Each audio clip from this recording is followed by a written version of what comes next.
تو جہاں پر یہودیوں کو اپنا فائدہ نظر آتا تھا اور منافقین کا بھی بالکل یہی معاملہ تھا، جہاں ان کو لگتا تھا کہ اسلام کی شریعت، اللہ کا حکم ہمارے فائدے میں ہوگا، وہ آپ صلی اللہ علیہ وآلہ وسلم کے پاس اپنا کیس لے کر آ جاتے تھے، اور جہاں ان کو لگتا تھا کہ اللہ اور اللہ کے رسول کا حکم جو ہے وہ ہمارے خلاف جائے گا یا ہمارا مقدمہ کمزور ہے، تو پھر مسلمان ہوتے ہوئے بھی وہ آپ صلی اللہ علیہ وآلہ وسلم کو جج نہیں بناتے تھے، پھر وہ دوسرے قبائل کے سرداروں کے پاس چلے جاتے تھے اپنے مسائل کا فیصلہ کروانے، یا پھر یہودی جو علماء تھے اور جو یہودی سردار وغیرہ تھے ان کے پاس چلے جاتے تھے، ٹھیک ہے۔ تو اپنا فائدہ ان کو جہاں نظر آتا تھا وہاں چل پڑتے تھے، ایک تو یہ بات ہے۔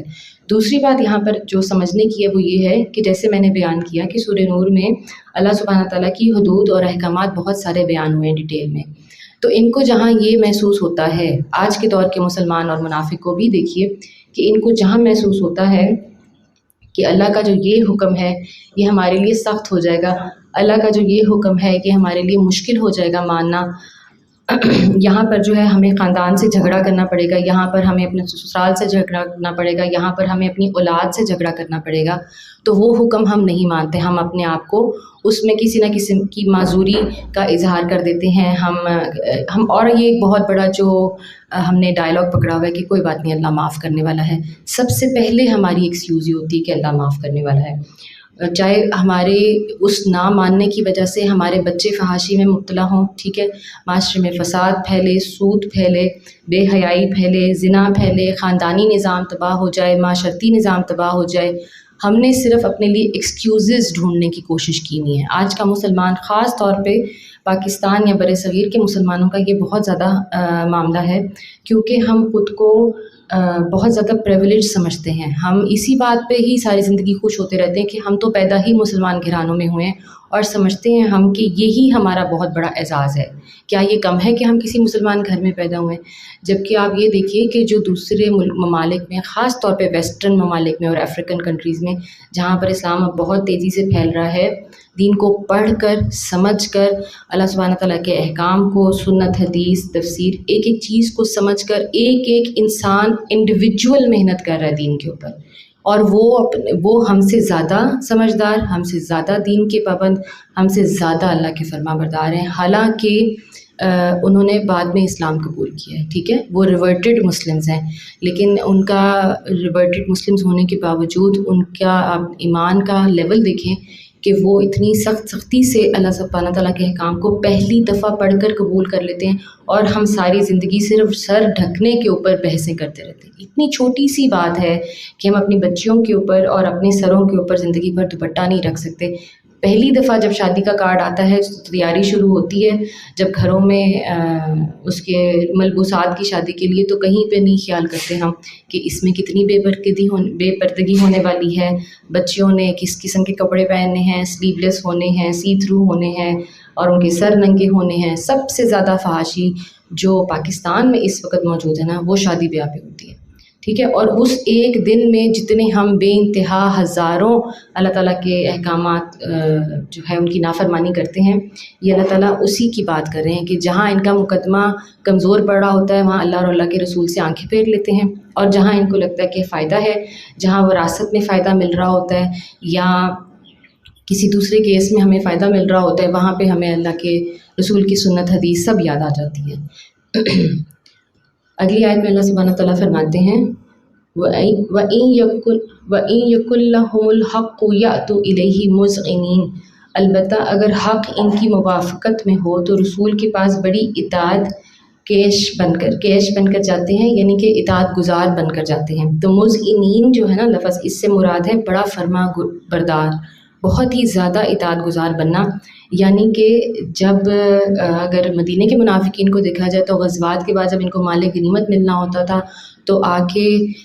صحابہ کی اور نبی اکرم صلی اللہ علیہ وآلہ وسلم کی خوشامدیں کرتے تھے، ان کی خدمتیں کرتے تھے، ان کے پاس جو اپنے بہانے تھے جنگ میں نہ شامل ہو کے ان کی قسمیں کھا کے پیش کرتے تھے اپنے آپ کو، اور جنگ میں پرفارمنس ان کی زیرو ہوتی تھی۔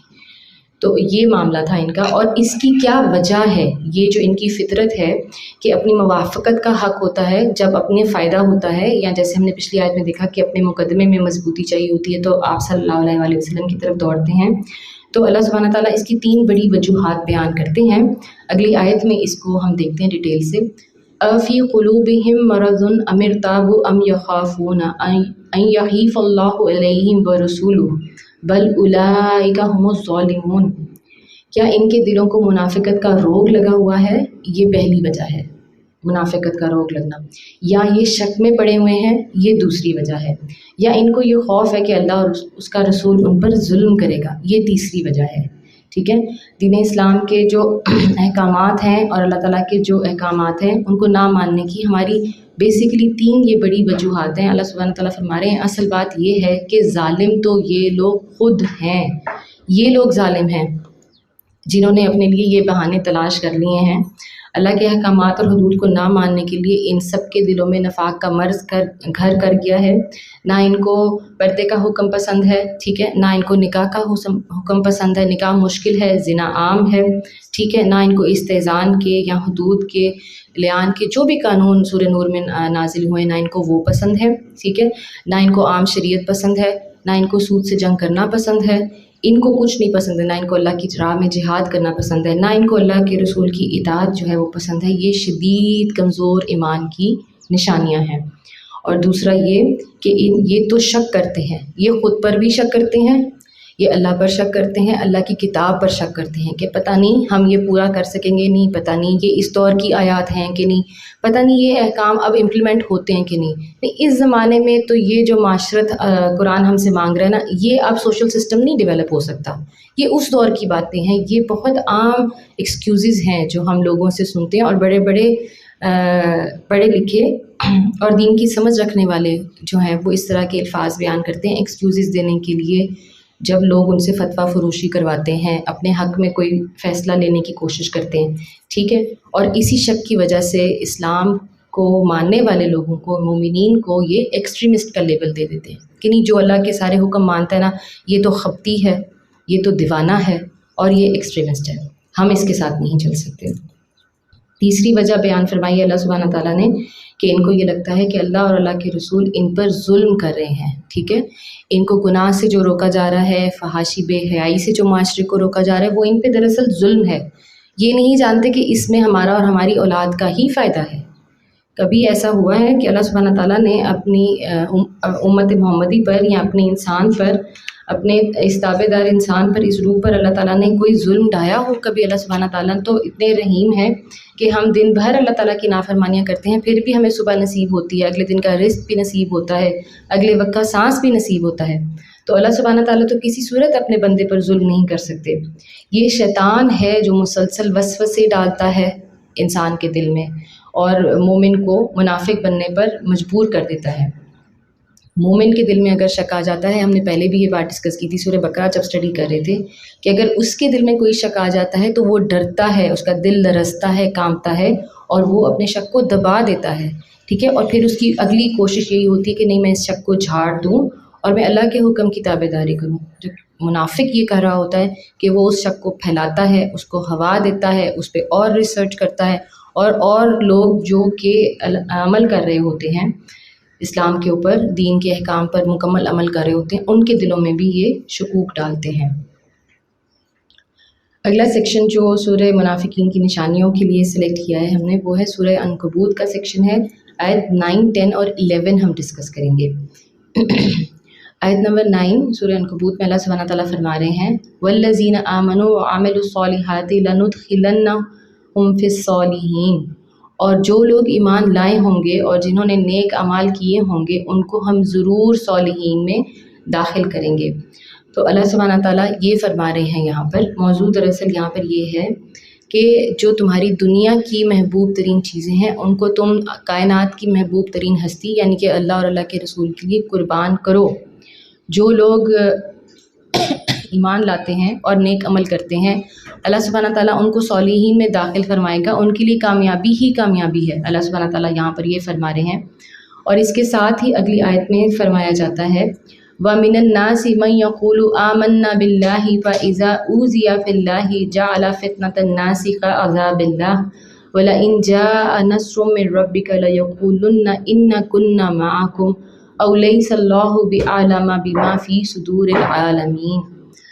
اللہ سبحانہ تعالیٰ فرما رہے ہیں لوگوں میں سے کوئی ایسا ہے جو کہتا ہے ہم ایمان لائے اللہ پر، مگر جب وہ اللہ کے معاملے میں ستایا گیا ہو تو اس نے لوگوں کی ڈالی ہوئی آزمائش کو اللہ کے عذاب کی طرح سمجھ لیا۔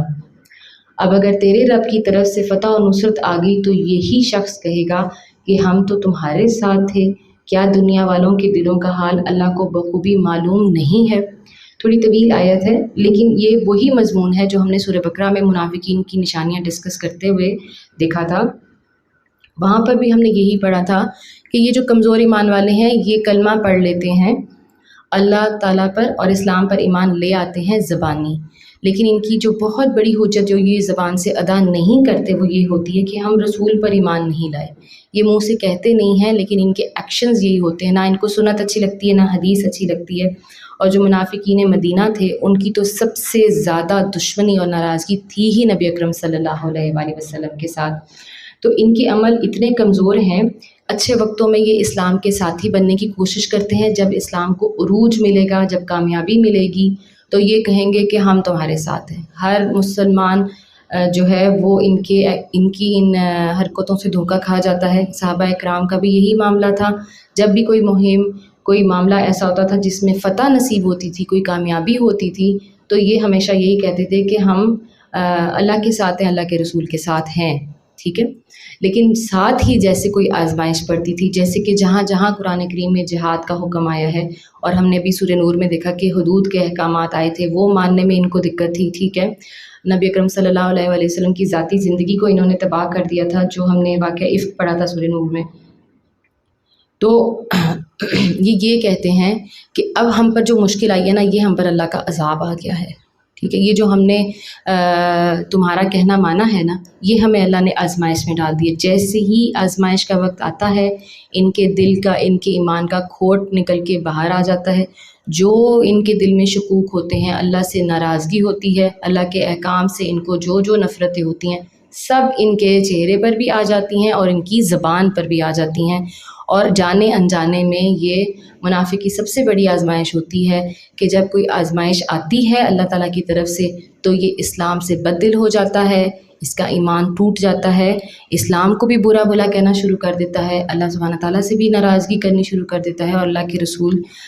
کے بارے میں غلط الفاظ اور ان کی سنت اور حدیث سے نفرت کا اظہار شروع کر دیتا ہے۔ یہ یہاں سے بہت بڑا مرض جو ہے وہ شروع ہوتا ہے، جس کو ہم ڈسکس کریں، منافقین کی نشانیاں۔ آیت 11 میں اللہ سبحانہ تعالیٰ فرما رہے ہیں وَلَيَعْلَمَنَّ اللَّهُ الَّذِينَ آمَنُوا وَلَيَعْلَمَنَّ الْمُنَافِقِينَ، اور اللہ کو تو ضرور یہ دیکھنا ہی ہے کہ ایمان لانے والے کون ہیں اور منافق کون ہیں۔ یہ آیت بڑی انٹرسٹنگ اس لیے ہے کہ یہ واحد مکی صورت ہے، سورہ عنکبوت، جس میں اللہ سبحانہ تعالیٰ نے یہ لفظ استعمال کیا منافقین کا، ورنہ پورا جو 13 سال کا مکی دور ہے اس میں جتنا قرآن نازل ہوا ہے، نہ تو وہاں پہ نفاق کا مرض تھا اور نہ وہاں ان آیات میں، ان صورتوں میں یہ لفظ استعمال ہوا ہے، نہ نفاق کا نہ منافقین کا۔ لیکن اللہ سبحانہ تعالیٰ نے یہ یہاں پر آیت دے کر، یہ لفظ استعمال کر یہ بتا دیا ہے مسلمانوں کو، اس وقت کے مسلمانوں کو بھی بتا دیا تھا، ہمیں بھی سمجھا دیا ہے کہ یہ اللہ جانتا ہے دلوں کے حال، اور اللہ جانتا ہے کہ یہ معاملہ ہونے والا ہے، ایسے لوگ پیدا ہوں گے اسلام کے اندر، اسلام کو نقصان پہنچانے والے، اللہ کی کاز کو نقصان پہنچانے والا، یہ گرو ڈیولپ ہونے والا ہے، ٹھیک ہے۔ یہاں پر یہ تو نہیں کہا کہ جب تم مدینے جاؤ گے تو یہ ہوگا۔ اگر اس طرح اللہ تعالیٰ پہلے ہر چیز بتا دیتے تو پھر صحابہ کے لیے تو نہ کوئی جہاد تھا، نہ کوئی پھر ان کو کوئی مشکل تھی، نہ کوئی امتحان تھا۔ تو یہ یہاں پر صرف اس لیے بتایا گیا ہے کہ اللہ سبحانہ تعالیٰ بہتر جانتا ہے تمہارے دلوں کی چالاکیوں کو، تمہارے دلوں کے شکوک کو، جو تمہارے دلوں میں گول گول وسوسے ڈلتے ہیں شیطان کی طرف سے، کون ایمان کا نام لے کر دنیا میں شور مچاتا ہے اور کون دراصل دل میں نفاق رکھ کے بیٹھا ہوا ہے۔ اللہ سبحانہ تعالیٰ تمہاری اندر باہر کی تمام حالت و حقیقت کو بہتر جانتا ہے۔ نیکسٹ سیکشن ہم شروع کر رہے ہیں سورۃ الاحزاب کا۔ سورہ احزاب جو ہے وہ غزوہ خندق کے پس منظر میں یہ صورت نازل ہوئی تھی، اور اس صورت میں بیشتر مقامات پر اسی غزوہ کے بارے میں بات کی جا رہی ہے۔ جو سیکشن میں نے یہاں پر سلیکٹ کیا ہے اس میں منافقین کی غداری کا اللہ سبحانہ تعالیٰ نے ذکر فرمایا ہے۔ غزوہ خندق کے موقع پر تمام مشرکین اور جو یہود قبائل تھے وہ اکٹھے ہو کر انہوں نے مدینے کا محاصرہ کر لیا تھا اور چڑھائی کر دی تھی۔ اور نبی اکرم صلی اللہ علیہ وآلہ وسلم نے صحابہ کے مشورے سے پھر یہ ایک نئی اسٹریٹجی بنائی تھی کہ خندق کھودی گئی تھی، مدینہ شہر سے باہر کھودی گئی تھی، تو جو خواتین اور بچے تھے وہ شہر میں گھروں کے اندر ان کو چھوڑ آئے تھے اللہ کے حوالے کر کے، اور سب کے سب صحابہ جو تھے وہ خندق جہاں پر کھودی گئی تھی اس لائن کے اوپر آ کے کھڑے ہو گئے تھے، اور وہاں سے انہوں نے پھر مدینے کو ڈیفینڈ کیا تھا۔ اسی وقت پر جو ایک یہودی قبیلہ مدینے کے اندر رہتا تھا، بنو قریظہ، اس نے غداری کا اعلان کیا تھا، حالانکہ ان کا معاہدہ نبی اکرم صلی اللہ علیہ وآلہ وسلم کے ساتھ ہوا تھا کہ جب مدینے پر حملہ ہوگا تو ہم مدینے کو آپ کے ساتھ مل کے پروٹیکٹ کریں گے۔ انہوں نے یہ معاہدہ توڑا، تو اس کی وجہ سے یہ بہت بڑا ایک نفسیاتی حملہ انہوں نے کیا تھا مسلمانوں کے اوپر، صحابہ کے زور کو توڑنے کے لیے، ان کے جذبے کو توڑنے کے لیے۔ اسی وقت سب سے پہلا کام جو ہوا تھا وہ منافقین نے شور مچانا شروع کر دیا تھا، اور انہوں نے یہ کہا تھا نبی اکرم صلی اللہ علیہ وآلہ وسلم سے کہ ہم سے تو کیسر و کسرا کے ملک فتح کیے جانے کے وعدے کیے تھے آپ صلی اللہ علیہ وآلہ وسلم نے، تو ہم نے آپ کا یہ ساتھ دیا تھا، لیکن ہمارا آج حال یہ ہے کہ اس محاصرے کی وجہ سے ہم تو رفع حاجت کے لیے بھی گھروں سے باہر نہیں جا سکتے۔ کسی نے یہ کہا کہ ہم خندق کے محاذ سے رخصت چاہتے ہیں کیونکہ ہمارے بیوی بچے جو ہیں وہ اب شہر کے اندر محفوظ نہیں ہیں۔ کسی نے کہا کہ ہمیں اپنے مال کی، اپنے جو جانور ہیں، جو اپنی فصلیں ہیں مدینے میں، اس کی فکر ہے، ہم اس کی وجہ سے یہاں سے رخصت چاہتے ہیں۔ کسی نے یہ تک کہا، منافقین کے ایک گروپ نے یہ بھی خفیہ سازشیں کی آپس میں کہ جو حملہ آور آئے ہیں ان کے ساتھ ہم آپس میں دوستی کا معاملہ کر لیتے ہیں اور نبی اکرم صلی اللہ علیہ وآلہ وسلم کو ان کے حوالے کر دیتے ہیں، ٹھیک ہے، تو ہماری جان ہمیشہ کے لیے ان دشمنوں سے چھٹ جائے گی۔ تو بہت ہی شدید آزمائش کا وقت تھا، اور بہت سارے منافقین کا اس غزوے میں بھی، جیسے کہ ہم نے غزوہ تبوک میں بہت ڈیٹیل سے دیکھا تھا، اس غزوے میں بھی بہت سارے منافقین کے چہرے سے نقاب اتر گیا تھا۔ آیت نمبر 11 میں اللہ سبحانہ تعالیٰ فرماتے ہیں وَإِذْ يَقُولُ الْمُنَافِقُونَ وَالَّذِينَ فِي قُلُوبِهِم مَّرَضٌ مَّا وَعَدَ اللَّهُ وَرَسُولُهُ إِلَّا غُرُورًا۔ یاد کرو وہ وقت جب منافقین اور وہ سب لوگ جن کے دلوں میں روگ تھا صاف صاف کہہ رہے تھے کہ اللہ اور اس کے رسول صلی اللہ علیہ وآلہ وسلم نے جو وعدے ہم سے کیے تھے وہ فریب کے سوا کچھ نہ تھے۔ استغفر اللہ۔ آپ یہ دیکھیے کہ جب دل میں آہستہ آہستہ ایک داغ، دو داغ کر کے جیسے جیسے نفاق بڑھتا جاتا ہے، پھر مسلمان اللہ اور اللہ کے رسول کی گستاخی اور نافرمانی میں کیا کیا منہ سے کہہ جاتا ہے اس کا اندازہ بھی نہیں لگایا جاتا۔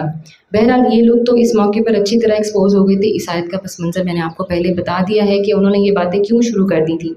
لیکن بہت بڑا سبق مسلمان کے لیے، مومن کے لیے یہاں پر یہ ہے کہ جب اس طرح کی یا اس سے بڑی کوئی آزمائش مسلمان پر پڑتی ہے تو اس وقت بہت محتاط طریقے سے انسان کو منہ سے الفاظ نکالنے چاہیے۔ اللہ اور اللہ کے رسول سے ناراضگی، نا امیدی اور غصہ جو ہے وہ خدا نخواستہ کفریہ کلمات اور نفاق کو جنم دیتا ہے، اور ہم اس وقت بالکل بھی یہ بھول جاتے ہیں کہ جو اللہ ہمیں نعمتیں دیتا ہے، جو اللہ تعالیٰ ہمیں اولاد دیتا ہے، ہمیں کھانا دیتا ہے، سانس دیتا ہے،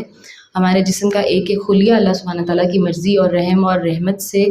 اور اس کی برکت سے، اس کی غفور و رحیم ہونے کی وجہ سے چل رہا ہے، تو اگر اس کی طرف سے کوئی امتحان آزمائش آ گئی تو وہ بھی اللہ کے کرم اور اللہ کے فضل سے دور ہو جائے گی۔ مسلمان کا شیوا نہیں ہے کہ اس طرح کے الفاظ استعمال کرے، اور یہ بات سمجھ لیجیے یہاں پر کہ جب بھی آپ اللہ تعالیٰ کی نافرمانی اور ناراضگی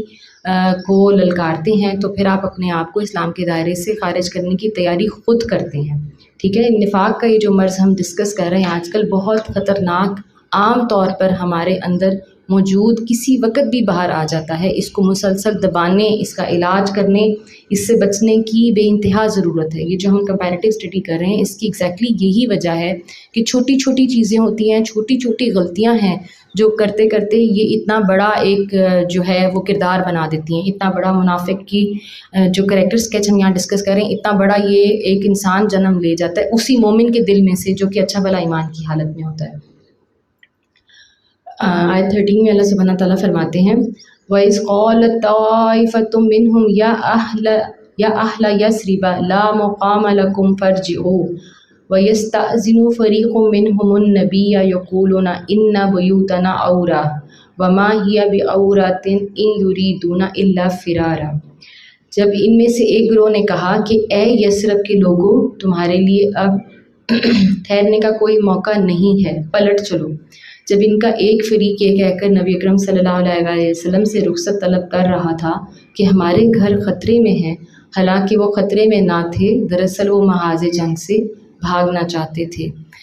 جو میں نے آپ کو سورہ احزاب کا پس منظر بیان کیا ہے، اس آیت میں اللہ سبحانہ تعالیٰ نے وہ فرمایا ہے۔ اور یثرب، جیسا کہ ہم سب جانتے ہیں کہ مدینہ منورہ کا پرانا نام جو ہے وہ یثرب تھا، اور منافق جو ہے وہ ارد گرد ہر جگہ پھیلے ہوئے تھے،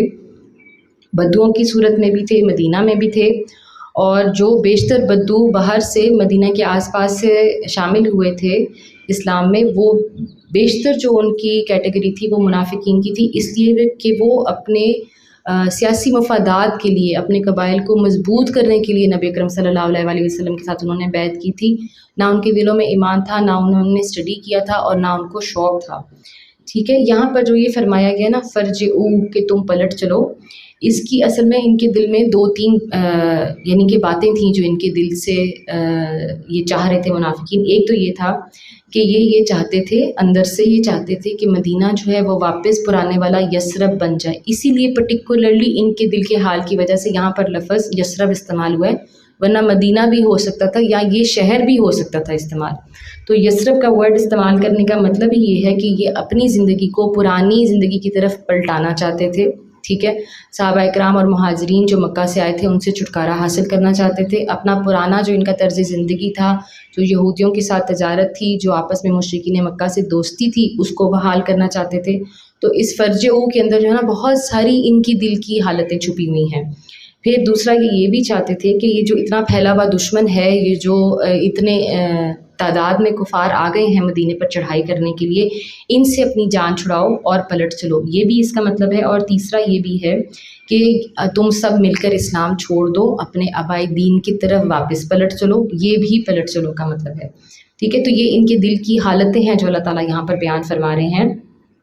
صرف اور صرف یہ اللہ تعالیٰ سے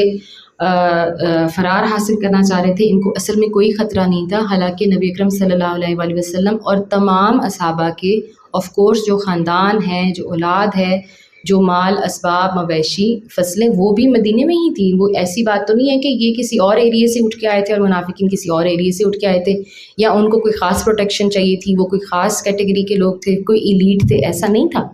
تو نبی اکرم صلی اللہ علیہ وسلم اور صحابہ نے ان کو بہت زیادہ ان کے حوصلوں کو جو ہے وہ بلند کیا، اور ان کو بہت سمجھایا بجھایا تھا کہ آخر ہمارے گھر بھی تو ہیں وہاں پر، ہمارا بھی تو خاندان، ہماری بھی عورتیں وہیں پر موجود ہیں، تو تم لوگ اللہ کا دامن تھامی رکھو اور یہاں پر جہاد پہ اپنے قدم جمائی رکھو۔ لیکن یہ لوگ کسی کی بات سننے کو تیار نہیں تھے، اور ان میں سے جو بیشتر منافقین تھے، جیسے یہ احد میں بھاگے تھے، ٹھیک ہے، جیسے یہ تبوک میں شامل نہیں ہوئے تھے، تو خندق میں بھی ان کی یہی حرکتیں تھیں کہ یہ وہاں سے بارڈر سے بھاگ کر واپس آ گئے تھے۔ آیت نمبر 14 میں اللہ سبحانہ تعالیٰ فرما رہے ہیں وَلَوْ دُخِلَتْ عَلَيْهِمْ مِنْ أَقْطَارِهَا وَلَوْ دُخِلَتْ عَلَيْهِمْ مِنْ أَقْطَارِهَا ثُمَّ سُئِلُوا الْفِتْنَةَ لَآتَوْهَا وَمَا تَلَبَّثُوا بِهَا إِلَّا يَسِيرًا، اگر شہر کے اطراف سے دشمن گھس آئے ہوتے اور اس وقت انہیں فتنے کی طرف دعوت دی جاتی تو یہ اس میں جا پڑتے، اور مشکل سے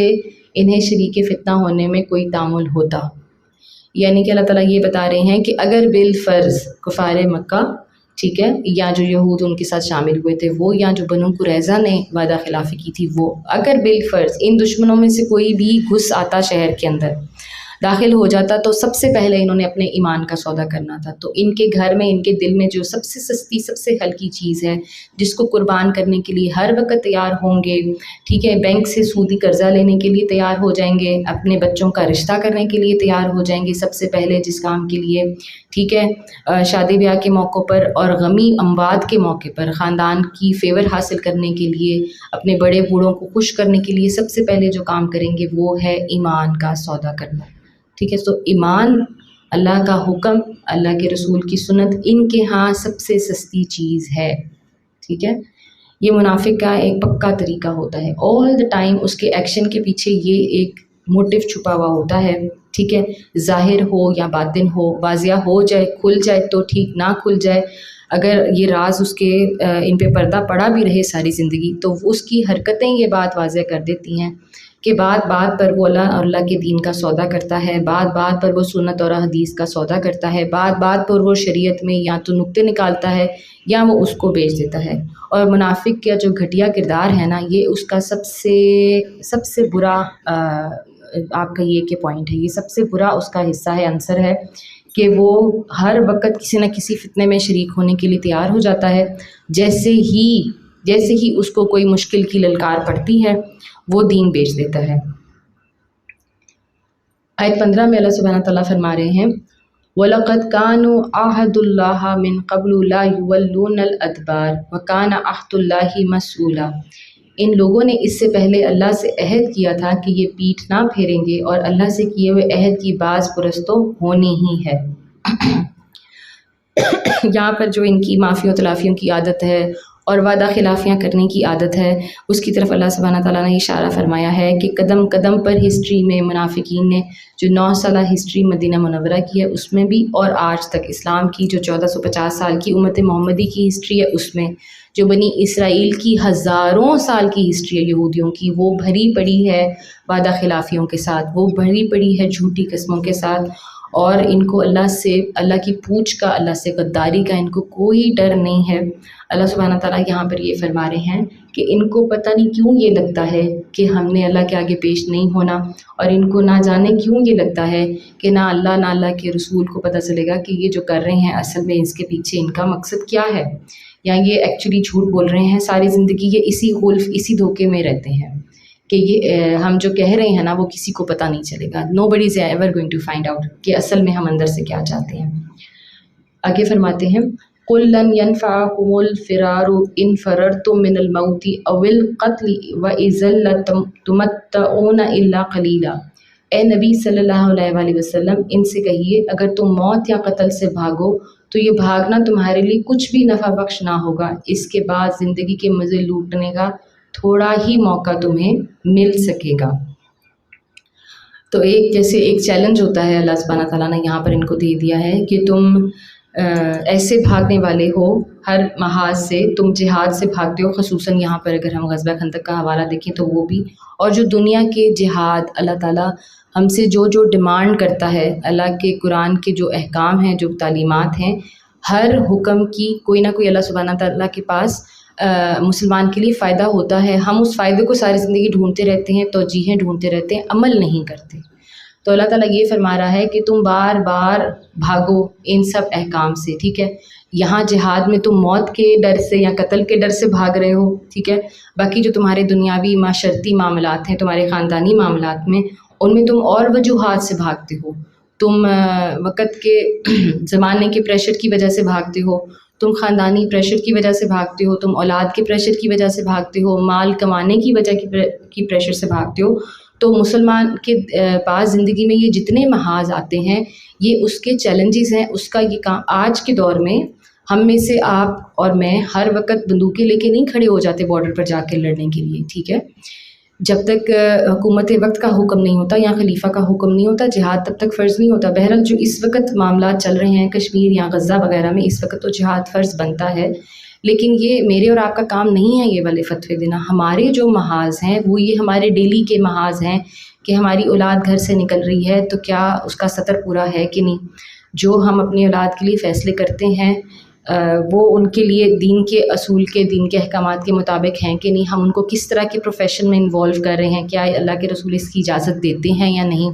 ٹھیک ہے۔ ہم ان کی تعلیم کے لیے، ان کی شادی بیاہ کے لیے، اپنے گھر مکان بنانے کے شوق میں جو قرضے لیتے ہیں کیا وہ سودی قرضے ہیں، اپنا لیونگ سٹینڈرڈ بڑھانے کے لیے جو ہم کمائی کر رہے ہیں کیا وہ حلال ہے یا حرام ہے، ہمارے یہ محاذ ہیں۔ تو اللہ سبحانہ تعالیٰ یہ فرماتے ہیں کہ تم زندگی بھر ان محاذوں سے بھاگتے جاتے ہو، لیکن کیا تمہیں یقین ہے کہ تم اس کے بعد، اس محاذ سے بھاگنے کے بعد اپنے آپ کو بچا پاؤ گے؟ کیا تمہیں دنیا میں کامیابی ہی ملنی ہے یا تمہیں شہرت ہی ملنی ہے، ٹھیک ہے، تمہیں نفع ہی ملنا ہے؟ تمہیں یقین ہے کہ جو سودی نظام کے اندر تم گھستے جا رہے ہو، تم یہ اللہ اور اللہ کے رسول سے جنگ کرتے ہو، اس کے بعد تمہیں ترقی ہی ترقی ملنی ہے؟ آر یو سو شور؟ کیا تمہیں یقین اس بات کا ہے کہ تم تا قیامت زندہ رہو گے، یا تمہیں کبھی کوئی پوچھے گا نہیں، یا تو اللہ اور اللہ کے رسول کبھی تم سے سوال نہیں کریں گے، یا تمہارا حساب نہیں ہوگا؟ تو ساری زندگی ایک بہت بڑی غلط فہمی کا شکار رہتا ہے منافق۔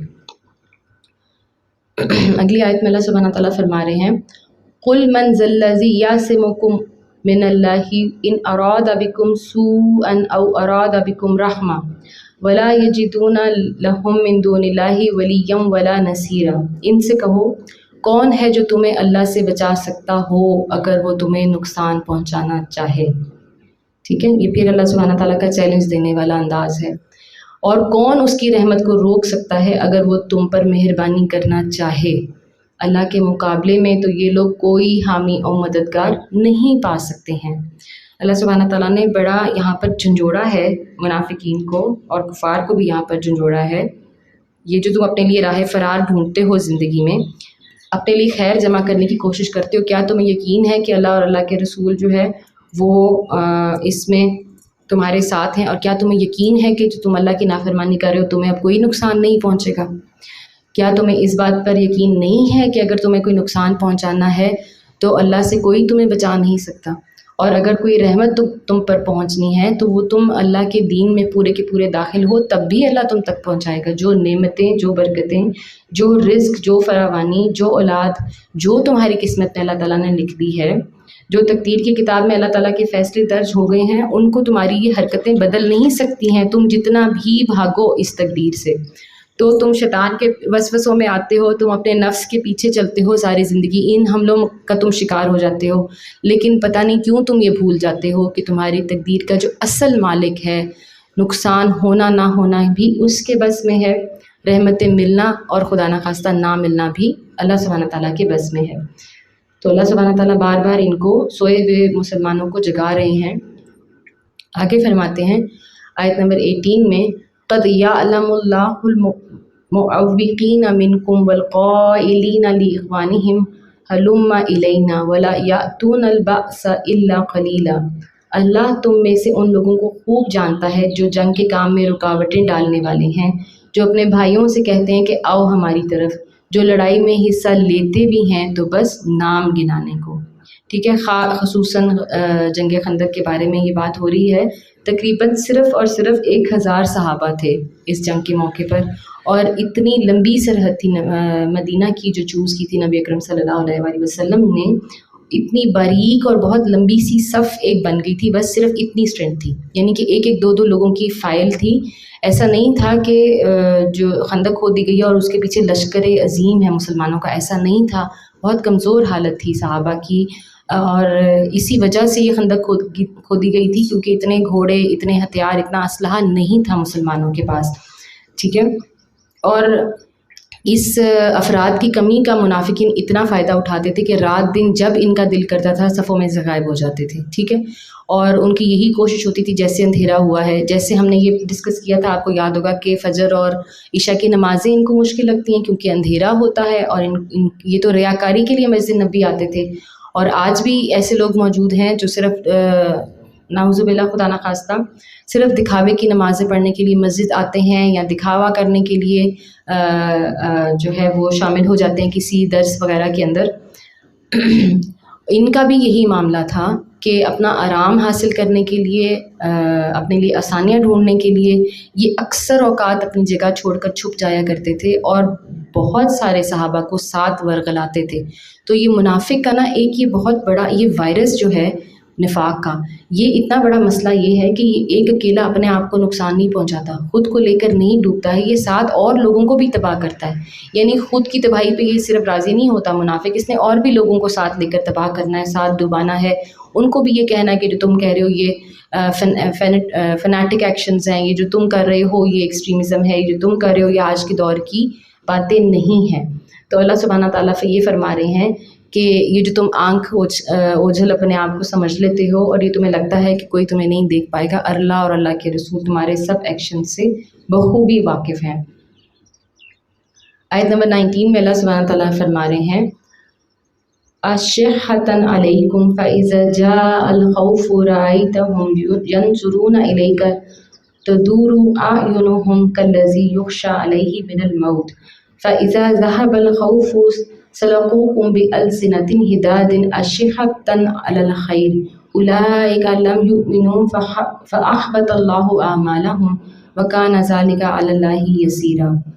جو تمہارا ساتھ دینے میں سخت بخیل ہیں، خطرے کا وقت آ جائے تو اس طرح دیتے پھرا پھرا کر تمہاری طرف دیکھتے ہیں جیسے کسی مرنے والے پر غشی طاری ہو رہی ہو، مگر جب خطرہ گزر جاتا ہے تو یہی لوگ فائدوں کے حریص بن کر کینچی کی طرح چلتی ہوئی زبانیں لیے تمہارے استقبال کو آ جاتے ہیں۔ یہ لوگ ہرگز ایمان نہیں لائے، اسی لیے اللہ نے ان کے سارے اعمال ضائع کر دیے، اور ایسا کرنا اللہ کے لیے بہت آسان ہے۔ بہت ہی اللہ تعالیٰ نے ان کی جو پرسنالٹی ہے، جو ان کے چہرے کے زاویے، ان کے الفاظ، ان کی سوچوں کا بالکل ایگزیکٹ پکچر اس آیت میں بیان کر دی ہے، ٹھیک ہے، کہ کیسی شکلیں بناتے تھے اور دل میں ان کے کیا ہو رہا تھا، آنکھیں کیسے گھما گھما کر باتیں کرتے تھے، ٹھیک ہے،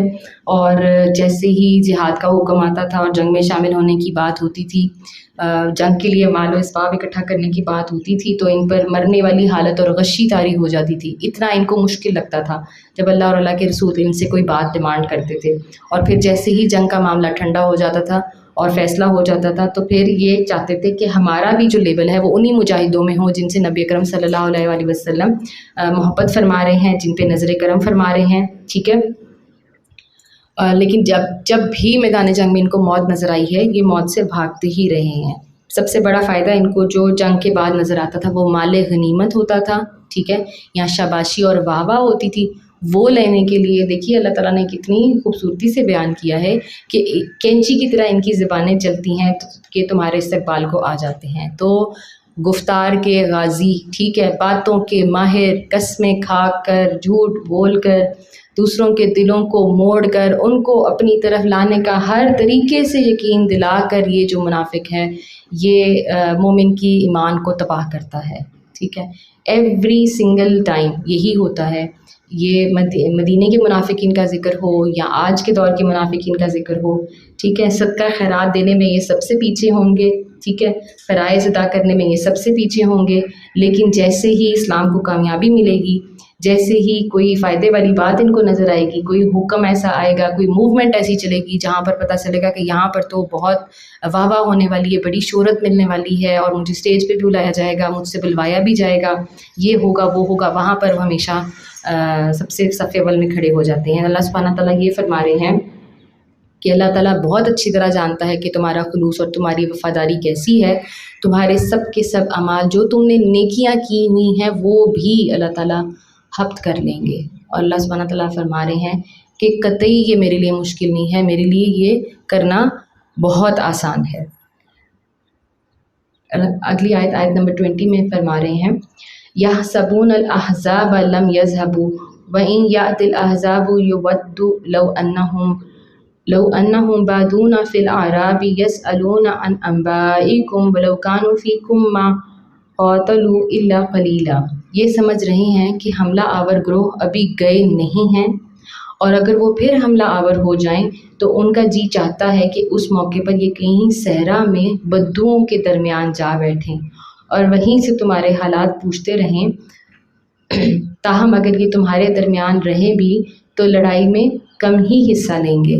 اب یہ دیکھیے کہ جو آیات ہم پڑھ رہے ہیں ایسے لگتا ہے کہ جیسے ہم شاید وہیں موجود ہیں، ایسے اللہ سبحانہ تعالیٰ کا تبصرہ جاری ہے، ٹھیک ہے، پراپر رپورٹنگ ہمیں دی جا رہی ہے جنگ خندق کے معاملات کی، ٹھیک ہے، اور اللہ سبحانہ تعالیٰ ان کے ایکشنز کا، ان کی دلوں کا، ان کی اور بڑی یہ دیکھیے آج ہم بیٹھے یہ ڈسکس کر رہے ہیں ہم آج یہ اتنے 100 سال کے بعد، اب یہ دیکھیے کہ جب یہ آیات نازل ہوتی ہوں گی، ٹھیک ہے، جب یہ معاملات ہوتے ہوں گے، جب نبی اکرم صلی اللہ علیہ وآلہ وسلم اس دن کے بیان میں یہ فرماتے ہوں گے کہ تمہارا اللہ یہ کہہ رہا ہے، سوچیں ان کا کیا حال ہوتا ہوگا۔ اور صد افسوس کہ 9 سال کی درس و تدریس، بیان، تبلیغ، محنت، نرمی کے باوجود بھی یہ لوگ نہیں سدھرے، کہ ان کو بالکل آؤٹ ان دی اوپن آ کے اللہ تعالیٰ یہ کہہ رہے ہیں، اور 9 سال مسلسل تربیت کی ہے۔ تو یہ جو معاملہ یہاں پر فرمایا گیا ہے وہ یہ ہے کہ جو جنگی خندق والا جو معاملہ تھا، وہ جو محاصرہ تھا وہ تقریباً 1 مہینے تک جاری رہا تھا۔ ایک رات اس طرح ہوا تھا کہ صحابہ اکرام اور نبی اکرم صلی اللہ علیہ وآلہ وسلم پر اللہ سبحانہ تعالیٰ نے نرمی والی اور رحمت والی نیند طاری کر دی تھی ایک رات، ٹھیک ہے۔ اس رات اتنی شدید آندھی ہوا اور طوفان چلا کہ آندھی ہوا اور طوفان سے کفار مکہ اور مشرکین کے جو لشکر آئے ہوئے تھے وہ ڈر گئے کہ شاید ہم پر کوئی آفت آنے لگی ہے، کیونکہ بہرحال ان کو عرب میں جتنی بھی اقوام کی تباہی ہوئی ہے، قوم لوط ہو، عاد ہو، سمود ہو، ان کو ان سب کے قصے تو معلوم تھے، ٹھیک ہے، اور اپنے آپ کو یہ دین ابراہیمی بھی کہتے تھے۔ اندر سے سب کو یہودی ہوں یا کفار مکہ ہوں، دے نیو کہ محمد صلی اللہ علیہ وآلہ وسلم از رائٹ، پتہ تھا اپنی انا اور اپنے آبائی دین کو نہ چھوڑنے کے لیے۔ یہ دو سب سے بڑی وجوہات تھیں جو 23 ایئرز انہوں نے اسلام قبول نہیں کیا، فتح مکہ تک یہ معاملہ چلتا رہا ہے، صرف یہ دو انا کی چیزیں، ٹھیک ہے، اپنی انا کہ ہم دین ابراہیمی پر ہیں، ہم صحیح دین پر ہیں، یہودیوں کی یہ انا کہ نہیں آخری نبی تو ہمارے اندر آئے گا، اور یہ کہ ہم اپنے آباء و اجداد کی رسومات، ان کا دین کیسے چھوڑ دیں، جانتے ہوئے بھی کہ یہ شرک ہے جو ہم کر رہے ہیں۔ تو یہ جو ہوا چلی، جو آندھی طوفان چلا، اسی سے وہ سب کی سب افواج ڈر گئی تھیں اور وہ راتوں رات ہی اپنا محاصرہ توڑ کر بھاگ گئی۔ جب صبح اٹھے تو میدان صاف تھا، ٹھیک ہے، صحابہ رضی اللہ تعالیٰ عنہم جو ہیں انہوں نے اللہ سبحانہ تعالیٰ کا شکر ادا کیا، لیکن اللہ تعالیٰ جیسے یہاں پر فرما رہے ہیں کہ منافق جو ہیں وہ تذبذب کا شکار تھے کہ یہ کیسے ہو گیا۔ they were not ready to understand کہ اللہ کی قدرت جو ہے وہ تمہارے دلوں کے حال جان سکتی ہے، تو اس کو ضرورت نہیں ہے کہ تم تلوار اٹھاؤ تو تمہیں جیت ملے۔ اللہ کو پتہ ہے کہ اللہ اور اللہ کے رسول اور ان کی جو ساتھی صحابہ ہیں وہ کس جذبے سے، کس مشکل سے پیٹوں پہ پتھر باندھ کر اتنی مشقت سے یہاں مہینے سے بیٹھے ہوئے ہیں، اللہ تعالیٰ جانتے تھے، تو ان کو لڑنے کی نوبت ہی نہ آئی۔ یہ لوگ اس بات کو ماننے کو تیار ہی نہیں تھے، ان کے دل اتنے کمزور ایمان والے تھے کہ اللہ تعالیٰ کی طاقت کو پہچان ہی نہیں سکتے تھے، تو مسلسل کتنا عرصہ یہ خوف کا شکار رہے اور یہی کہتے رہے کہ نہیں یہ کوئی دشمن کی جنگی چال ہے، یہ پھر اٹیک کریں گے،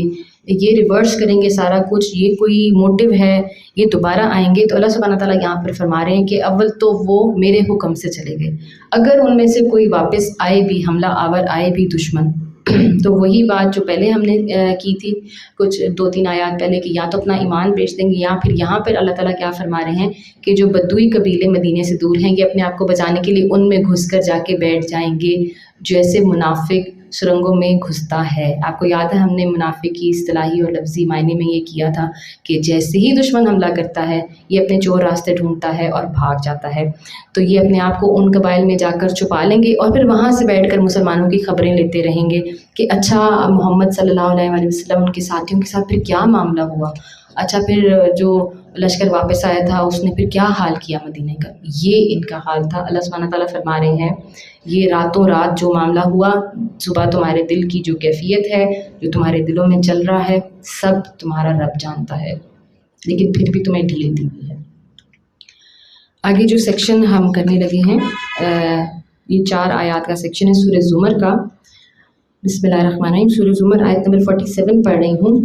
وَلَوْ أَنَّ لِلَّذِينَ ظَلَمُوا مَا فِي الْأَرْضِ جَمِيعًا وَمِثْلَهُ مَعَهُ لَافْتَدَوْا بِهِ مِنْ سُوءِ الْعَذَابِ يَوْمَ الْقِيَامَةِ وَبَدَا لَهُم مِّنَ اللَّهِ مَا لَمْ يَكُونُوا يَحْتَسِبُونَ۔ اگر ان ظالموں کے پاس زمین کی ساری دولت بھی ہو اور اتنی ہی اور بھی، تو یہ روز قیامت کے برے عذاب سے بچنے کے لیے سب کچھ فدیے میں دینے کے لیے تیار ہو جائیں گے۔ وہاں اللہ کی طرف سے ان کے سامنے وہ کچھ آئے گا جس کا انہوں نے کبھی اندازہ ہی نہیں کیا تھا۔ ٹھیک ہے، مال و دولت کی بات ہو رہی ہے۔ اس آیت کی تفسیر میں سفیان ثوری رحمۃ اللہ علیہ بہت بڑے بزرگ گزرے ہیں، مفسر گزرے ہیں عراق کے، اور محدث اور فقیہ بھی تھے۔ یہ آیت جب پڑھتے تھے اور بیان کرتے تھے تو فرماتے تھے وَيْلٌ لِأَهْلِ الرِّيَاءِ، یعنی کہ ہلاکت اور تباہی ہو ریاکاری کرنے والوں پر۔ ٹھیک ہے، تو یہاں پر اللہ سبحانہ تعالیٰ ان ریاکاروں کا قصہ بیان کر رہے ہیں کہ جو اپنے مال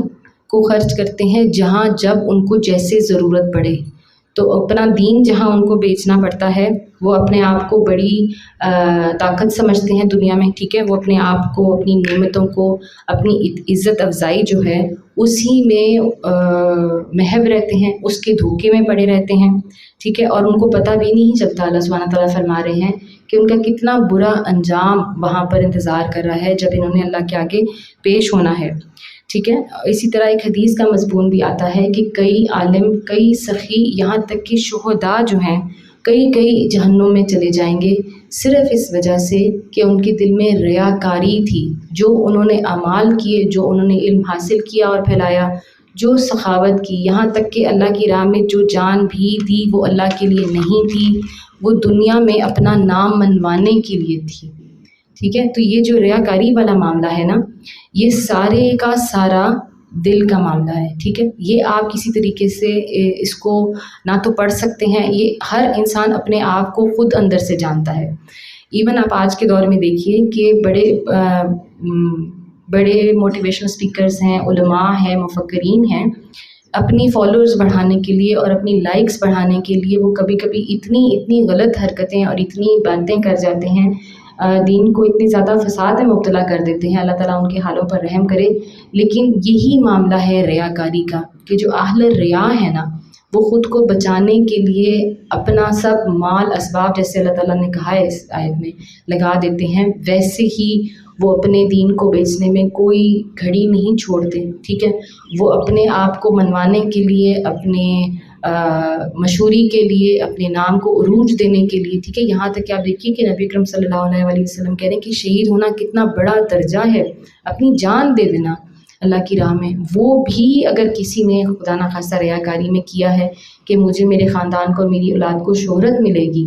ٹھیک ہے، تو یہ کتنا بڑا نقصان کا سودا اس نے کیا ہے. اگلی آیت میں اللہ سبحانہ تعالیٰ فرما رہے ہیں وَبَدَا لَهُمْ سَيِّئَاتُ مَا كَسَبُوا وَحَاقَ بِهِمْ مَا كَانُوا بِهِ يَسْتَهْزِئُونَ. وہاں اپنی کمائی کے سارے برے نتائج ان پر کھل جائیں گے اور وہی چیز ان پر مسلط ہو جائے گی جس کا یہ مذاق اڑاتے تھے. ٹھیک ہے. دنیا میں یہ گناہ پر گناہ کرتے رہے، بغاوتیں کرتے رہے، ٹھیک ہے، یہ اللہ اور اللہ کے رسول سے جنگ کرتے رہے اور لوگوں کو یہ دکھاتے رہے کہ ہم تو تمہارے بہت خیر خواہ ہیں. ٹھیک ہے. اللہ اور اللہ کے رسول کو بھی یہ دکھاتے رہے کہ تمہارے بہت خیر خواہ ہیں. اور آج کے مسلمان کے ساتھ بھی جو منافق جڑے ہوئے ہیں وہ بھی ہر وقت یہی بتاتے رہیں گے کہ جی ہم تو آپ کا فائدہ چاہتے ہیں، ہم تو آپ کے لیے خیر خواہی چاہتے ہیں، ہم کو آپ کو برائی سے بچانا چاہتے ہیں، ہم آپ کی اولاد کا فائدہ چاہتے ہیں. اللہ سبحانہ تعالیٰ فرما رہے ہیں کہ جو تم نے کمائے ہیں اپنے برے نتائج، وہ سب کے سب تم پر مسلط کر دیے جائیں گے اس عذاب کی صورت میں جس کا تم ساری زندگی مذاق اڑاتے رہے. تم میری آیات کا، میرے احکام کا مذاق اڑاتے رہے، میں اس ہی درجے سے وہ عذاب تم پر مسلط کروں گا. اور یہ تو اللہ تعالیٰ نے اپنی وعید سنا دی ہوئی ہے، یہ تو فرما دیا ہوا ہے کہ یہ جہنم کے سب سے نچلے گڑھے میں ہوں گے. آیت 49 میں اللہ سبحانہ تعالیٰ فرما رہے ہیں وَإِذَا مَسَّ الْإِنسَانَ ضُرٌّ دَعَانَا ثُمَّ إِذَا خَوَّلْنَاهُ نِعْمَةً مِنَّا قَالَ إِنَّمَا أُوتِيتُهُ عَلَى عِلْمٍ بَلْ هِيَ فِتْنَةٌ وَلَكِنَّ أَكْثَرَهُمْ لَا يَعْلَمُونَ. یہی انسان جب ذرا سی مصیبت اسے چھو جاتی ہے تو ہمیں پکارتا ہے، اور جب ہم اسے اپنی طرف سے نعمت دے کر ابھار دیتے ہیں تو کہتا ہے کہ یہ تو مجھے علم کی بنا پر دیا گیا ہے. نہیں، بلکہ یہ آزمائش ہے، مگر ان میں سے اکثر لوگ نہیں جانتے. اگلی آیت بھی ساتھ ہی پڑھ لیتے ہیں، آیت نمبر 50. قَدْ قَالَهَا الَّذِينَ مِن قَبْلِهِمْ فَمَا أَغْنَىٰ عَنْهُمْ مَا كَانُوا يَكْسِبُونَ. یہی بات ان سے پہلے گزرے ہوئے لوگ بھی کہہ چکے ہیں، مگر جو کچھ وہ کماتے تھے وہ ان کے کسی کام نہ آیا. تو آپ یہ دیکھیے یہاں پر یہ ذکر ہو رہا ہے اس بات کا کہ جب ان کو کوئی فتح نصیب ہوتی ہے، کوئی کامیابی ملتی ہے، تو یہ اپنا نام لے کر کھڑے ہو جاتے ہیں، اپنے نام کا جھنڈا لے کر کہ یہ ہماری عقل، ہماری سمجھ، ہمارے علم کی وجہ سے ہے. اور یہی جو بہت بڑا ایک آپ سمجھے سلوگن یا جو تقریر ہے نا، وہ قارون بھی کرتا تھا. ٹھیک ہے. تو اللہ سبحانہ تعالیٰ نے اس مضمون کو اگر ہم یہاں جوڑیں اور اس کو سمجھنے کی کوشش کریں منافق کے پس منظر میں، تو اللہ تعالیٰ نے یہاں پر بتا دیا ہے کہ جو تم ایک فولز پیراڈائز میں رہتے ہو، یہ سب خیر اور شر اللہ کی طرف سے آ رہا ہوتا ہے. ٹھیک ہے. لیکن منافق یہ کہتا ہے کہ جب کوئی پریشانی، آزمائش، مصیبت آئے گی، کوئی شر آئے گا، اللہ سے ناراضگی، ٹھیک ہے، اللہ کے دین پر الزام، اللہ کے رسول کی سنت اور حدیث پر الزام لگائے گا اور یہ کہے گا کہ یہ اللہ کی طرف سے مجھ پر مشکل پریشانی آئی ہے، اللہ چاہتا ہی نہیں کہ میں خوش رہوں، اللہ چاہتا ہی نہیں کہ میں کامیاب ہوں، اللہ تعالیٰ میری ترقی چاہتا ہی نہیں. اور جیسے ہی کوئی کامیابی، کوئی بڑی پوسٹ مل جائے گی، ٹھیک ہے، کوئی ترقی مل جائے گی، کوئی بڑی نعمت مل جائے گی تو سب سے پہلے اپنے نام کا چرچا کرے گا کہ میں عقل مند، میں عالم، میں بہترین سمجھدار فیصلے کرنے والا، میں بہت بڑا بزنس مین، میں بہت بڑا ٹائکون، یا میں بہت بڑا جو ہوں وہ ہوں پولیٹیشین ہوں، وٹ ایور. یعنی کہ خاندانی معاملات میں بھی دیکھیں، سیاسی معاملات میں بھی دیکھیں، دفتری معاملات میں بھی دیکھیں، یہ جو منافق ہے یہ ہر خیر اور ہر کامیابی ہر ایک کو اپنی طرف منسوب کرتا ہے. ٹھیک ہے، اس کو لگتا ہے I am the only person who is right, میں ہی صحیح ہوں، میں ونر ہوں، اور جو کچھ صحیح میرے ارد گرد ہو رہا ہے وہ میری وجہ سے ہو رہا ہے. پھر جیسے کوئی مشکل آتی ہے وہ بھول جاتا ہے کہ یہ میری غلطی کی وجہ سے اللہ سبحانہ تعالیٰ نے مجھے کوئی سزا دی ہوگی. یہ نہیں وہ کہے گا کبھی بھی، وہ یہ کہے گا کہ اللہ تعالیٰ مجھے چاہتا ہی نہیں خوش دیکھنا، اللہ تعالیٰ میری ترقی نہیں چاہتا، بس ہم جو مسلمان ہیں ہر وقت وہ پستے ہی رہتے ہیں. ٹھیک ہے، اس طرح کی باتیں کرتے ہیں پھر یہ لوگ. سورہ محمد کا سیکشن شروع کرتے ہیں. سورہ محمد آیت نمبر 16 میں اللہ سبحانہ تعالیٰ فرما رہے ہیں وَمِنْهُمْ مَنْ يَسْتَمِعُ إِلَيْكَ حَتَّى إِذَا خَرَجُوا مِنْ عِنْدِكَ قَالُوا لِلَّذِينَ أُوتُوا الْعِلْمَ مَاذَا قَالَ آنِفًا أُولَئِكَ الَّذِينَ طَبَعَ اللَّهُ عَلَى قُلُوبِهِمْ وَاتَّبَعُوا أَهْوَاءَهُمْ. ان میں سے کچھ لوگ ایسے ہیں جو کان لگا کر تمہاری بات سنتے ہیں اور پھر تمہارے پاس سے نکلتے ہیں تو ان لوگوں سے جنہیں علم کی نعمت بخشی گئی ہے پوچھتے ہیں کہ ابھی انہوں نے کیا کہا تھا. یہ وہ لوگ ہیں جن کے دلوں پر اللہ نے ٹھپا لگا دیا ہے اور یہ اپنی خواہشات کے پیرو بنے ہوئے ہیں. ٹھیک ہے، اس آیت کی جو انڈرسٹینڈنگ ہے ہم منافقین مکہ منافقین مدینہ کے حوالے سے بھی دیکھ لیتے ہیں اور آج کے دور سے بھی دیکھ لیتے ہیں کہ جب بھی نبی اکرم صلی اللہ علیہ وآلہ وسلم مسجد نبی میں بیان فرماتے تھے، درس فرماتے تھے، اور صحابہ اکرام بڑے شوق سے، بڑی لگن سے نبی اکرم صلی اللہ علیہ وآلہ وسلم کی بات سنتے تھے، بہت غور سے اس کو سمجھتے تھے اور اسی لمحے سے اس کے اوپر عمل کرنا شروع کر دیتے تھے. منافقین کا یہ معاملہ تھا کہ مارے باندھے بات دل نہ خواستہ مجبوری میں آدھے سوئے آدھے جاگے بیٹھے رہتے تھے، صرف اور صرف اپنی حاضری لگوانے کے لیے کہ یہ جو سارا مجمع ہے نا صحابہ کا، ان کو ہماری شکل پتہ چل جائے کہ ہم آج پریزنٹ تھے. بس صرف اس لیے بیٹھے رہتے تھے. اور حال ان کا یہ تھا، جیسے اللہ تعالیٰ یہاں پر فرما رہے ہیں کہ مجلس سے اٹھتے تھے تو پھر ہوش و حواس ان کے غائب ہوئے ہوتے تھے. ٹھیک ہے، کچھ ان کو یاد نہیں ہوتا تھا، کوئی انٹرسٹ نہیں ہوتا تھا نبی اکرم صلی اللہ علیہ وآلہ وسلم کی بات میں. حالانکہ آپ دیکھیے کہ کیا عظیم انسان، کیا عظیم بات فرما رہا ہے، کیا عظیم جگہ ہے، کیا وقت ہے. ٹھیک ہے، اور ہم لوگ تو، ہم اور آپ تو ترستے ہیں کہ یا اللہ کیا ہمارے اوپر رحم ہوتا،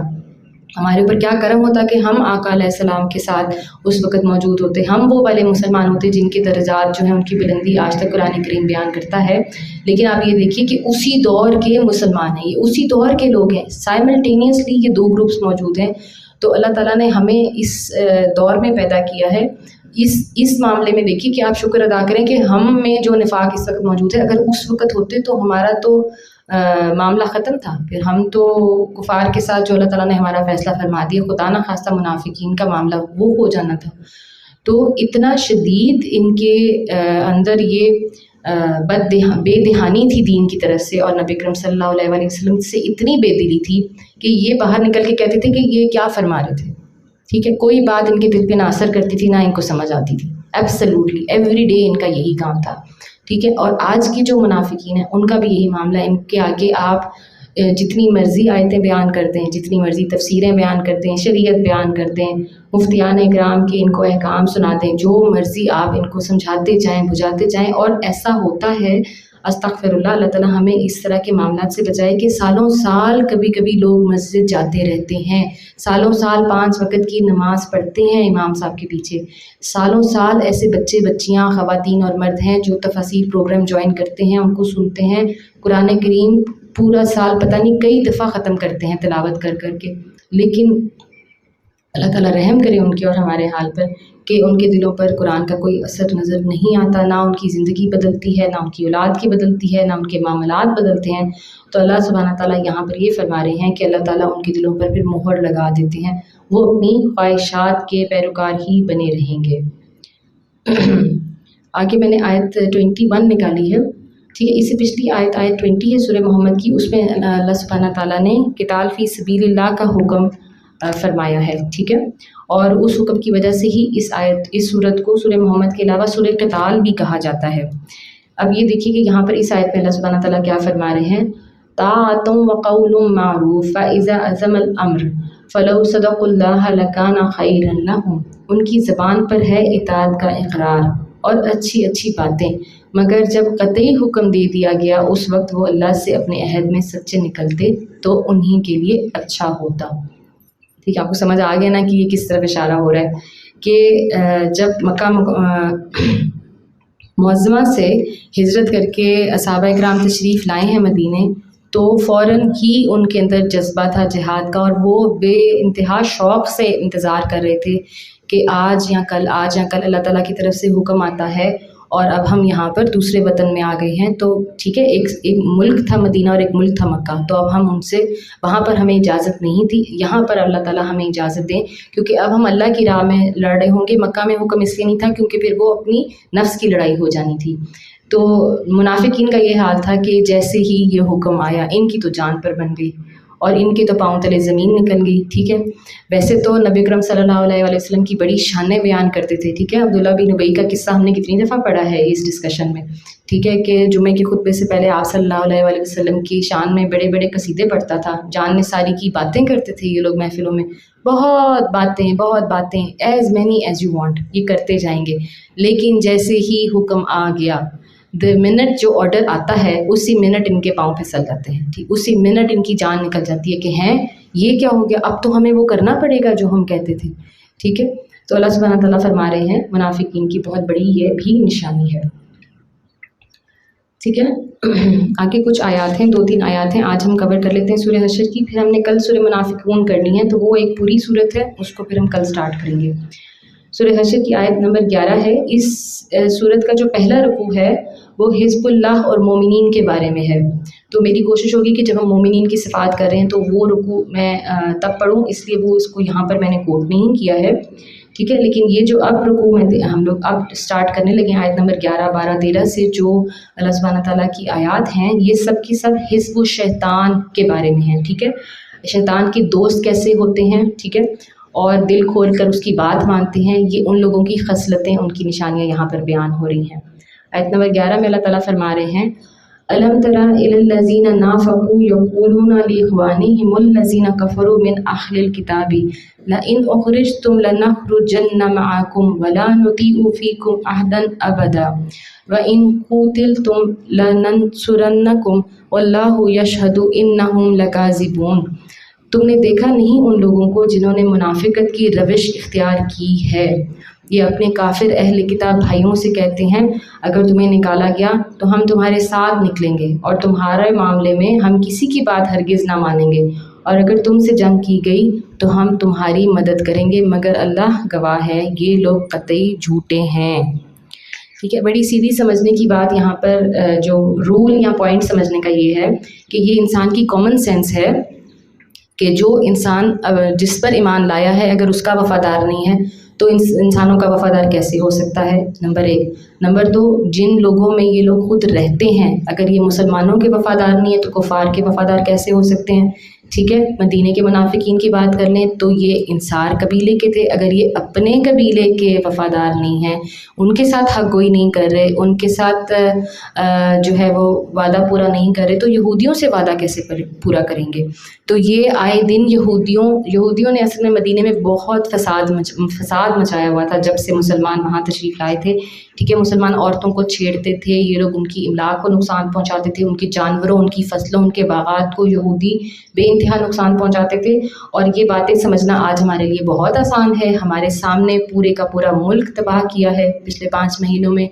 جو ہے فلسطین کا اتنا بڑا علاقہ غزہ کا انہوں نے نیست و نابود کر دیا ہے، صفحہ ہستی سے مٹا دیا ہے، ایک گھر بھی وہاں پر سلامت نہیں ہے۔ تو آپ جو ان کے ایکشنز ہیں وہ آج ہمیں سمجھنے بہت آسان ہے، اور جو میڈیا پر ان کی باتیں آتی ہیں، جو ان کی حجتیں آتی ہیں، جو یہودیوں کی سینکڑوں سالوں کی چالاکی ہے، سب کی سب آج بہت کھلی طرح مسلمان کو سمجھ آتی ہے۔ افسوس ان مسلمانوں پر جو آج بھی ان کے ساتھ کھڑے اور ان کو بچاتے ہیں، اور وہی منافق ہیں۔ ٹھیک ہے، وہ منافقین ہیں، یہ جو ہم پڑھ رہے ہیں یہ یہی باتیں ہیں نا، اللہ اور اللہ کی راہ کا ساتھ نہ دینا، مسلمانوں کا ساتھ نہ دینا، اسلام کے دشمنوں کا ساتھ دینا۔ تو یہاں پر اللہ سبحانہ تعالیٰ یہ فرما رہے ہیں کہ وہ تو تم سے بڑے وعدے کرتے ہیں ان لوگوں سے، ٹھیک ہے. یہودی قبیلوں سے بھی وعدے کرتے تھے، کفار مکہ سے بھی وعدے کرتے تھے. کفار مکہ سے وعدے یہ کرتے تھے کہ جو تم حملہ کرو گے تو ہم محمد کا صلی اللہ علیہ وآلہ وسلم کا ساتھ چھوڑ کے تمہارے لشکر میں شامل ہو جائیں گے، ٹھیک ہے. اور احد میں تو یہ ہم نے دیکھا ہے، تاریخ گواہ ہے اس بات کی کہ 300 لوگوں کو لے کر عبداللہ بن ابی چلا گیا تھا میدان جنگ چھوڑ کے، ٹھیک ہے. اتنی بڑی اس نے چوٹ پہنچائی تھی مسلمانوں کو احد میں. تبوک میں شامل نہیں ہوئے تھے. خندق کے معاملات ہم نے آج سارے دیکھ لیے ہیں اس لیکچر کے اندر. تو اور یہودیوں کو یہ کہتے تھے کہ کیونکہ یہودی مدینے میں رہتے تھے، مدینے کے اندر فساد مچاتے تھے، ان کو یقین تھا ایک نہ ایک دن مسلمان جو ہیں جیسے ہی مضبوط ہوں گے، طاقتور ہوں گے، ان کو نکال دیں گے. دے نیو اٹ، ٹھیک ہے. اور کیونکہ ایسا ہونا تھا تو وہ ان کو شروع دن سے ہی اپنے ساتھ کی یقین دہانی کرواتے تھے کہ ہم تمہارے ساتھ نکلیں گے. اگر محمد صلی اللہ علیہ وآلہ وسلم اور ان کے ساتھیوں نے تمہیں نکالا نا تو ہم تمہارے ساتھ یہ شہر چھوڑیں گے، پھر ہم ایک نیا شہر آباد کریں گے، پھر وہاں جا کے تجارت کریں گے. ایکچولی یہی کہ فائدہ ہمیں کسی طرح ان سے مل جائے. تو اللہ سبحانہ تعالیٰ یہ فرما رہے ہیں کہ یہ لوگ ہیں ہی قطعی جھوٹے، یہ کسی کے ساتھی ہو ہی نہیں سکتے. اگلی آیت میں فرماتے ہیں لَإِنْ أُخْرِجُوا لَا يَخْرُجُونَ مَعَهُمْ وَلَئِنْ قُتِلُوا لَا يَنْصُرُونَهُمْ وَلَئِنْ نَصَرُوهُمْ لَيُوَلُّنَّ الْأَدْبَارَ ثُمَّ لَا يُنْصَرُونَ. اگر وہ نکالے گئے تو یہ ان کے ساتھ ہرگز نہ نکلیں گے، اور اگر ان سے جنگ کی گئی تو یہ ان کی ہرگز مدد نہ کریں گے. اگر یہ ان کی مدد کریں بھی تو پیٹھ پھیر جائیں گے اور پھر کہیں سے کوئی مدد نہیں پائیں گے. تو اس آیت میں اللہ سبحانہ تعالیٰ نے 3 مرتبہ مدد نہ کرنے کا ذکر فرمایا ہے. اور بڑی انٹرسٹنگ بات یہ ہے کہ یہودیوں کے 3 ہی قبائل تھے مدینہ منورہ میں جن سے انہوں نے مدد کا وعدہ کیا تھا منافقین نے، ٹھیک ہے. آیت نمبر 13 میں اللہ سبحانہ تعالیٰ فرما رہے ہیں لَأَنْتُمْ أَشَدُّ رَهْبَةً فِي صُدُورِهِمْ مِنَ اللَّهِ ذَلِكَ بِأَنَّهُمْ قَوْمٌ لَا يَفْقَهُونَ. ان کے دلوں میں اللہ سے بڑھ کر تمہارا خوف ہے، اس لیے کہ یہ ایسے لوگ ہیں جو سمجھ بوجھ نہیں رکھتے. اللہ سبحانہ تعالیٰ یہاں پر یہ فرما رہے ہیں کہ یہ منافقین اللہ سے نہیں ڈرتے. کلمہ انہوں نے پڑھا ہے اللہ کے نام کا، لیکن یہ اللہ سے نہیں ڈرتے. ایسا نہیں ہے کہ جو یہودیوں کی مدد انہوں نے اب تک نہیں کی، اور جب تینوں قبائل یہودیوں کے نکال دیے گئے یہ ان کے ساتھ نہیں نکلے تھے. تو یہ وجہ نہیں ہے اے مسلمانوں، اے اللہ کے رسول اور اللہ کے رسول کے صحابیوں، یہ وجہ نہیں ہے کہ یہ اللہ سے ڈرتے ہیں کہ یہودی اللہ کا دشمن ہے، اللہ کے انبیاء کا قاتل ہے. یہ اس وجہ سے نہیں ان کی مدد کے لیے نہیں نکلے، یہ تم سے ڈرتے ہیں. اب یہ تمہاری طاقت سے ڈرتے ہیں، ٹھیک ہے. تم ان کو مدینے سے نکال باہر پھینکو گے، تم ان سے تجارتی تعلقات اپنے سارے کاٹ لو گے، اس لیے انہوں نے یہودیوں سے کی مدد نہیں کی. دیکھیے اللہ سبحانہ تعالیٰ کیسے ان کی ایک ایک حرکت کو بیان فرما رہے ہیں. لا يقاتلونكم جميعا الا في قرى محصنة او من وراء جدر بأسهم بينهم شديد تحسبهم جميعا وقلوبهم شتى ذلك بأنهم قوم لا يعقلون. یہ کبھی اکٹھے ہو کر کھلے میدان میں تمہارا مقابلہ نہ کریں گے، لڑیں گے بھی تو قلعہ بند بستیوں میں بیٹھ کر یا دیواروں کے پیچھے چھپ کر یہ آپس کی مخالفت میں بڑے سخت ہیں. تم انہیں اکٹھا سمجھتے ہو مگر ان کے دل ایک دوسرے سے پھٹے ہوئے ہیں. ان کا یہ حال اس لیے ہے کہ یہ بے عقل لوگ ہیں، ٹھیک ہے. اللہ سبحانہ تعالیٰ نے یہاں پر ان کا ایک اور حال بیان کر دیا کہ کفار اور منافقین جو ہے نا وہ ایکچولی آپس میں بھی پھٹے ہوئے ہوتے ہیں. یہ بات لیکن صرف تب تک پوری ہوتی ہے جب تک مسلمان متحد ہوں، ٹھیک ہے. یہ جو معاملات ہم نے نبی اکرم صلی اللہ علیہ وسلم کے دور میں اسلام کے عروج اور طاقت اور بعد میں 600-700 سال کی حکومت دیکھی ہے مسلمانوں کی، وہ صرف اسی وجہ سے تھی کہ کفار پھٹے ہوئے تھے، منافقین پھٹے ہوئے تھے اور مسلمان متحد تھے، ٹھیک ہے. اس وقت جو سچویشن ہے وہ بالکل اپوزٹ ہے. اب ہم یہ کہیں جی کیوں تھرڈ ورلڈ کنٹریز کیوں پس رہی ہیں، مسلمان ممالک کیوں پس رہے ہیں، اب تو یہ آیت اپلائی نہیں ہوتی. تو اب اس لیے اپلائی نہیں ہوتی کیونکہ اب مسلمان خود پھٹے ہوئے ہیں، ٹھیک ہے. جب مسلمانوں نے اپنے مرکز کو چھوڑ دیا ہے اور اب کفار اور یہود وہ سب متحد ہیں، تو پھر جو متحد ہوتا ہے اس کا جتھا اسٹرانگ ہو جاتا ہے. کمثل الذین من قبلہم قریبا ذاقوا وبال امرہم ولہم عذاب علیم. یہ انہی لوگوں کی مانند ہے جو ان سے تھوڑی ہی مدت پہلے اپنے کیے کا مزہ چکھ چکے ہیں اور ان کے لیے دردناک عذاب ہے، ٹھیک ہے. یہاں پر اللہ سبحانہ تعالیٰ نے منافقین مدینہ کے ساتھ یہودیوں کو بھی وارن کر دیا ہے کہ تم سے تھوڑی ہی مدت پہلے بنی اسرائیل دنیا میں ذلیل و خوار ہو چکے ہیں جو انہوں نے اپنے انبیاء کی نافرمانی کی تھی. تو اے منافقین آج تم ان کی روش پہ چل پڑے ہو، تمہارا بھی انجام ان کے ساتھ ہی ہونے والا ہے. کمثل الشیطان اذ قال للانسان اکفر فلما کفر قال انی بریء منکم انی اخاف اللہ رب العالمین۔ ان کی مثال شیطان کی سی ہے کہ پہلے وہ انسان سے کہتا ہے کہ کفر کر، اور جب انسان کفر کر بیٹھتا ہے تو وہ کہتا ہے کہ میں تجھ سے بری و ذمہ ہوں، مجھے تو اللہ رب العالمین سے ڈر لگتا ہے۔ ٹھیک ہے، یہ جو شیطان کا یہ جو کال ہے نا، یہ بڑی انٹرسٹنگ بات ہے۔ سورہ ابراہیم آیت نمبر 32 میں اللہ تعالیٰ نے بالکل یہی مضمون بیان فرمایا ہے کہ اتنا چالاک یہ اس کی حرکت ہے شیطان کی۔ کلمہ پڑھا ہوا ہے اس نے، ٹھیک ہے، پھر اللہ تعالیٰ کی نافرمانی کی ہوئی ہے، پھر اللہ کے نام کی قسم کھا کر وعدہ لیا ہوا ہے کہ میں اللہ تعالیٰ آپ کا نام لینے والوں کو بہکاؤں گا اور مجھے قیامت دیں، یعنی کہ رب سے ہی رب کی نافرمانی کی اجازت مانگتا ہے۔ ٹھیک ہے، اس کے بعد پھر پورا جو دنیا کا دور ہے، جتنی دیر تک دنیا نے قائم رہنا ہے، دنیا میں بسنے والوں کو بہکاتا ہے۔ پھر جب روز محشر جب اپنے رب کے آگے پیش آنا ہوتا ہے، وہاں پہ بدک جاتا ہے اور ہمیشہ یہی کہتا ہے کہ میں بری و ذمہ ہوں۔ ٹھیک ہے، تم پر جو ہے وہی کا نور آ گیا تھا، میں نے تمہیں بہکایا تھا، میں اس بات سے بری و ذمہ ہوں کہ تم نے مجھے فالو کیا۔ ٹھیک ہے، سو آئی ایم ناٹ رسپانسبل۔ شیطان کا یہ ایک بڑا پیٹ جملہ ہے۔ یہ جو دنیاوی معاملات ہیں نا ہمارے، اس میں بھی شیطان ہمیں جہاں جہاں بہکاتا ہے، یا جو شیطانی فطرت کے لوگ ہمیں بہکاتے ہیں، ان کا ہمیشہ یہی معاملہ ہوتا ہے کہ کنویں میں دھکا دے کے پیچھے سے ہٹ جاتے ہیں۔ ٹھیک ہے، اور پھر کہتے ہیں نہیں دیکھیں ہم نے تو آپ کو بتا دیا تھا نا کہ کیا صحیح اور کیا غلط ہے، اب آپ نے اپنی مرضی سے اس کو فالو کیا ہے۔ تو اللہ سبحانہ تعالیٰ یہ فرما رہے ہیں کہ ان لوگوں کی، ان منافقین کی، اور یہ جو شیطان صفت لوگ ہوتے ہیں، ان کی مثال بالکل شیطان کی اپنی جیسی ہی ہے کہ وہ پوری مسلم امت کو بھٹکا کر بعد میں یہ کہے گا کہ میں تو بری ذمہ ہوں۔ آیت نمبر 17، یہ سورہ حشر کی آخری آیت ہے جو ہم نے آج ڈسکس کرنی ہے۔ فَقَانَ عَاقِبَتُهُمَا أَنَّهُمَا فِي النَّارِ خَالِدِينَ فِيهَا وَذَلِكَ جَزَاءُ الظَّالِمِينَ۔ پھر دونوں کا انجام یہ ہونا ہے کہ ہمیشہ کے لیے جہنم میں جائیں، اور ظالموں کی یہی جزا ہے۔ ٹھیک ہے، اللہ سبحانہ تعالیٰ یہاں پر ان کا خاتمہ، ان کا انجام بتا رہے ہیں۔ منافقین کا انجام بھی یہی ہونا ہے، حزب الشیطان کا انجام بھی یہی ہونا ہے۔ جو لوگ شیطان کی روش پر چلتے ہیں، جو لوگ اللہ اور اللہ کے رسول کے دشمن ہیں، جو لوگ دین کے احکامات کی خلاف ورزی کرتے ہیں، ان کا جو انجام ہے وہ یہ ہے آگ جو تمہارے لیے تیار کی گئی ہے۔ اور اللہ تعالیٰ قرآن کریم میں بار بار انسان کو جھنجھوڑنے کے لیے اس انجام کی طرف توجہ دلاتے ہیں، بار بار اس کو خیال دلاتے ہیں کہ تم اپنی زندگی میں ہی سمجھ جاؤ اور مرنے سے پہلے تم توبہ کر لو۔ تو جب بھی اس طرح کی آیات آتی ہیں تو ضرور دعا کیا کریں، اللہم اجرنا من النار، اللہم لا جعلنا منہم۔ ضرور اللہ تعالیٰ سے دعا کیا کریں کہ نہ ہم ان لوگوں کے ساتھ اٹھائے جائیں، نہ ان کے ساتھ ہم دنیا میں بیٹھیں، نہ ہمارا خاتمہ ان کے ساتھ ہو، اور نہ شیطان ہمارے دلوں کو بھٹکائے۔ الحمدللہ ہم یہاں پر اپنا سیشن آج کا کمپلیٹ کرتے ہیں۔ سبحانک اللہم و بحمدک، نشہد ان لا الہ الا انت، نستغفرک و نتوب الیک۔ سبحان ربک رب العزۃ عما یصفون وسلام علی المرسلین والحمد للہ رب العالمین۔ تلاوت قرآن اللہ کی شان، تلاوت قرآن اللہ کی پہچان۔